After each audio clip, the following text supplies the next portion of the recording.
ജീവാംശമായി ഇല്ലാതൊരു പരിപാടിയില്ല. P K ഹരിനാരായണനെ ഓർക്കുമ്പോൾ തന്നെ ശരിക്കും ഈ പാട്ടും കൂടെ പി കെയുടെ പേരുണ്ട്. പുള്ളിയുടെ ആദ്യത്തെ സ്റ്റേറ്റ് അവാർഡ് ഞാനാണ് മേടിച്ചു. അപ്പോൾ നമുക്ക് ജീവാംശമായി പാടിയിട്ട് ബാക്കി അതിൻ്റെ കഥ പറയാം. ഓക്കെ. ജീവാംശമായി താനേ നീ എന്നിൽ കാലങ്ങൾ മുന്നേ വന്നു,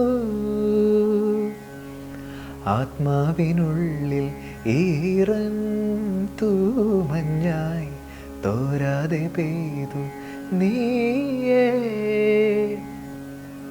പൂവാടി തേടി പറന്നു നടന്ന ശലഭമായി നിൻ കാൽപ്പാടു തേടി അലഞ്ഞു ഞാൻ, ആരാരും കാണാ മനസ്സിൻ ചിറകിലൊളിച്ച മോഹം പൊൻപീലിയായി വളർന്നീതാ.